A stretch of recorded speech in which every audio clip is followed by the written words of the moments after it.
तो गाइस आज हम शुरू करेंगे।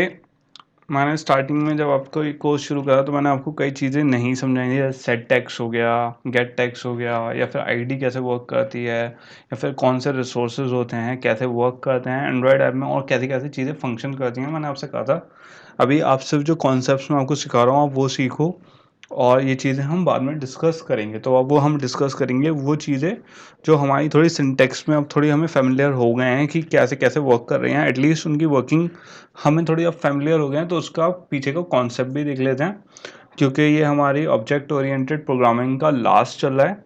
फोर्थ पार्ट में ये हमारा ऑब्जेक्ट ओरिएंटेड प्रोग्रामिंग का फर्स्ट पार्ट का लास्ट सेशन चल रहा है। इसके बाद हम ऑब्जेक्ट ओरिएंटेड प्रोग्रामिंग का पार्ट सेकंड स्टार्ट करेंगे। बट इसलिए पहले मैं आप सोच रहा हूँ पहले अब आपको यही समझा दूँ कि वो रिसोर्सेज कैसे वर्क करते हैं। तो अभी तक हमने समझ लिया कि हमारा एंड्रॉयड ऐप होता है तो उसमें दो चीज़ें हमारी बेसिक होती हैं कि एक रिसोर्स और एक जावा। रिसोर्स हमने ऑलरेडी डिस्कस चुके हैं कि रिसोर्स फोल्डर कहाँ होता है और उसमें क्या क्या होता है। तो बेसिकली रिसोर्स फोल्डर में क्या क्या होता था हमारे, एक तो जो लीनियर लेआउट जितना भी हमारा लेआउट होता है वो आ गया जैसे यहाँ पे। उसके बाद इमेजेस, बटन, जो कलर होता है, music, size, menu, order button, सब जो बटन सब इन सब चीज़ों वो कहाँ आते हैं, रिसोर्स फाइल में। और जो हमारी जावा कोड में होता है वो क्या होता है, लॉजिक होता है इन रिसोर्सेज का कि ये कौन सा लेआउट है, ये ऑर्डर बटन क्या करेगा, ये कलर कौन सा कैसे दिखाएगा, म्यूजिक कौन सा प्ले होगा, कहाँ प्ले होगा। तो हमारे जावा में क्या हो गया, लॉजिक दिखाता है और रिसोर्स में उस चीज़ को प्रोवाइड करवाता है। तो अगर हम यहाँ पे आ गए तो यहाँ पे आप इसे सर्च कर सकते हो ऊपर, ये गूगल की वेबसाइट है एपीआई गाइड में एक्सेसिंग रिसोर्सेज। तो इसमें रिसोर्सेज में जैसे हम देख सकते हैं एक्सएमएल फाइल होती है जिसमें एट्रीब्यूट नेम वो होते हैं, और इसको एक्सेस कैसे करते हैं, आर डॉट से। हम अभी तक जितने भी अपनी फाइल्स एक्सेस कर रहे थे, जैसे हमने ड्रॉयबल करा या फिर लेआउट बनाया या आईडी लिखी, तो हम जो जावा जब उसे जावा में उसे एक्सेस करते थे तो कैसे करते थे, आर के through, right. R dot are this. तो आर डॉट जैसे हम यहाँ पे ये लिखा हुआ है यहाँ पे एक्सेस करने का, तो आर का क्या हो गया, रिसोर्स हो गया, डॉट स्ट्रिंग डॉट हेलो, मतलब इसने हेलो जो एक स्ट्रिंग था उसे क्या कर लिया, रिट्रीव कर लिया रिसोर्स के थ्रू, राइट। तो ये तो इसकी पूरी वो है, आप इनकी वेबसाइट पे जाके डिटेल में भी पढ़ सकते हो कि कैसे है। उसके बाद हमारे अलग अलग अभी तक हमने क्या क्या देखा कि जो एक्सेस करने के लिए हम यूज़ करते थे, जब एक्सएमएल में यूज़ करते थे @ड्रॉयबल यूज़ करते थे, इमेज के लिए, स्ट्रिंग के लिए @string।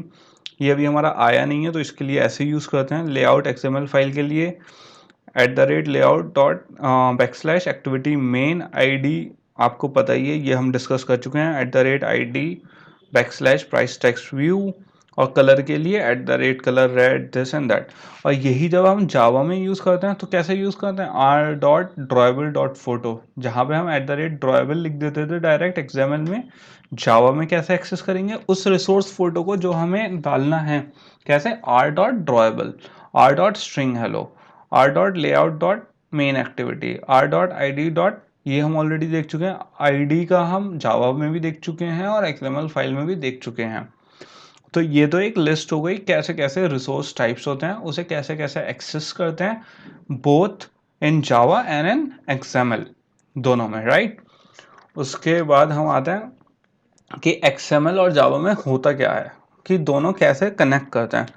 जब हम जैसे ही अपने ऐप के आइकन पे क्लिक करते हैं हमारी क्या खुल जाती है, मेन एक्टिविटी खुल जाती है जो इनिशियलाइज हो जाती है। जैसे हम ये भी कह सकते हैं कि on the click the main activity is initialise, right. उसके बाद जो मेन एक्टिविटी पे जैसी हम खुलती है, हमने जैसी हर बार हमने जब भी अपना, मैंने आपसे कहा है कि देखो अभी जब हमने ब्लैंक एक्टिविटी सेलेक्ट करी थी हमेशा एक कोड खुल के आता है ऊपर सबसे पहले ऑन क्रिएट, और उस पर लिख के आता है set content view r.layout.main activity. आप खुद जाके देख लो, तो सबसे पहले ब्लैंक एक्टिविटी भी यही कोड लिख के आता है, एक मेथड बन के आता है ऑटोमेटिकली, राइट। तो मेथड क्या होता है, बेसिकली एक जावा जावा फाइल ही होती है वो एक्सएमएल को जो रिकॉल करनी, जो हमें रिसोर्स की अभी हमने लिस्ट देखी, तो उसको r.layout, मतलब ये एक रिसोर्स है जिसको एक्सेस कर रहे हैं हम किस में, जावा में। तो ये XML और जावा कनेक्ट कैसे हो रही है, इसके थ्रू r.layout.main एक्टिविटी के थ्रू। जब सेट, और हमने पहले ही बात कर चुके हैं सेट, उसमें सेट कंटेंट और सेट टैग्स कैसे यूज होता है, अभी ये मैं आपको और डिटेल में बताता हूँ। ये सेट कंटेंट का क्या मतलब हुआ यहाँ पे, तो ऑन क्रिएट का क्या मतलब हुआ, ऑन क्रिएट मतलब जैसे ही ऐप खुलेगा सबसे पहली चीज क्रिएट क्या होगी, लेआउट क्रिएट होगी। अब वो एक्सेस कहाँ करेगा, रिसोर्स से, r.layout. रिसोर्स फोल्डर में कहाँ होते हैं, लेआउट होते हैं, और लेआउट में हमारा क्या है, एक्टिविटी मेन। तो ये तो हो गया रिसोर्स अपने एक्सेस करने का फॉर्मेट जो हमने ऑलरेडी देख चुके हैं। तो आपको ये समझ में आ गया कि XML और जावा फाइल दोनों एक दूसरे से कनेक्ट कैसे होती हैं, कैसे होती हैं, इस वाले फॉर्मेट से, r.layout.activity main।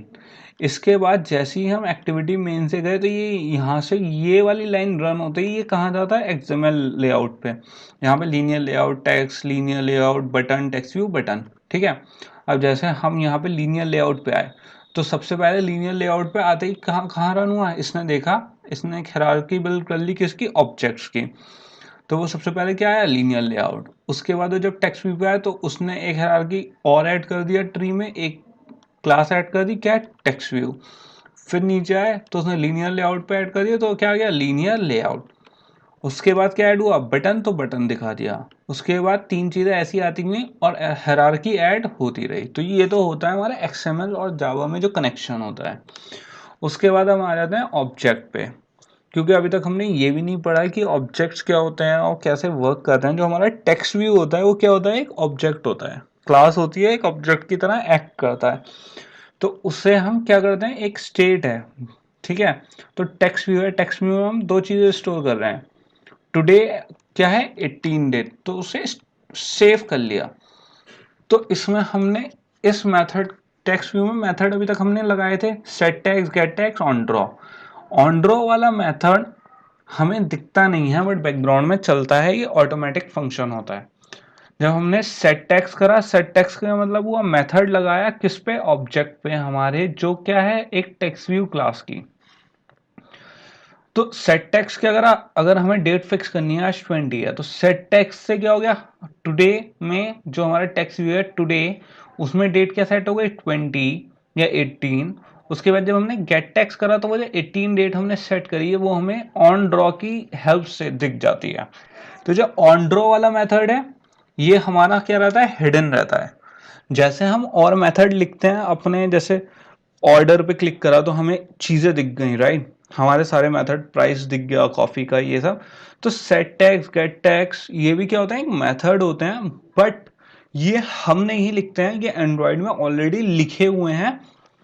जो डेवलपर्स हैं उन्होंने ऑलरेडी ये लिख रखा है, सिर्फ हम इन्हें क्या कर रहे हैं, यूज कर रहे हैं।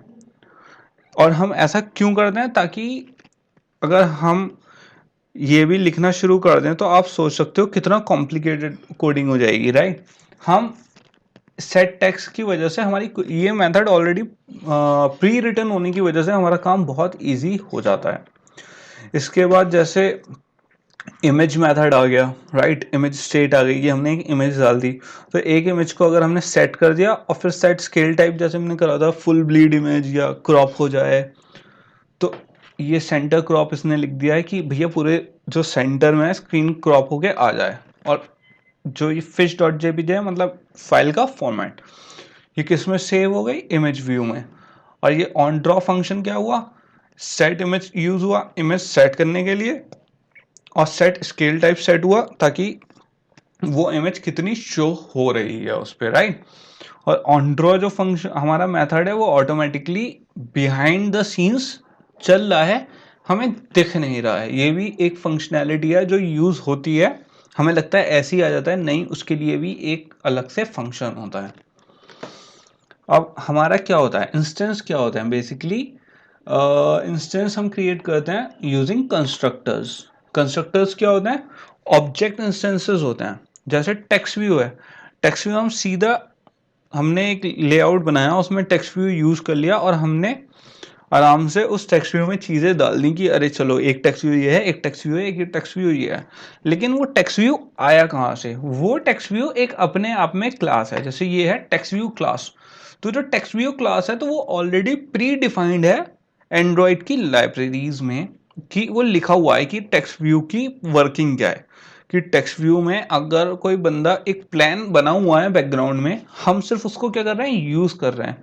और उस क्लास के जैसे जावा में हमने पढ़ा है, जिन लोगों ने थोड़ा बहुत आइडिया है, तो जावा में हम कोई क्लास यूज करते हैं और फिर उसके इंस्टेंस बना देते हैं, उसके इंस्टेंस यूज करते हैं और चीजों के उसमें, without changing the original value. Instance क्यों यूज होता है?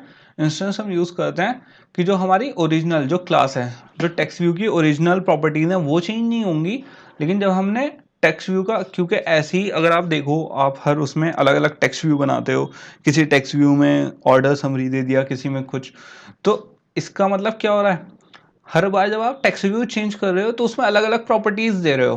तो इसका मतलब जो ओरिजिनल फाइल है, वो ऑलरेडी जो ओरिजिनल टेक्स्ट व्यू क्लास है वो एक जगह स्टोर है, हम उसको उठा रहे हैं, उसकी एक कॉपी बना रहे हैं, उसको यूज कर रहे हैं। और ऐसी, अब 10 टेक्स्ट व्यू, अगर हमारे पास टेक्स्ट व्यू एक ओरिजिनल फाइल है, बस उसकी 10 कॉपीज बना ली हमने और उसको अलग अलग तरीके से यूज कर रहे हैं। तो इंस्टेंस क्या होता है, बेसिकली कॉपी होता है एक ओरिजिनल क्लास का, जिसे हम अपने कन्वीनियंस के हिसाब से चेंज कर सकते हैं और यूज कर सकते हैं विदाउट चेंजिंग द ओरिजिनल।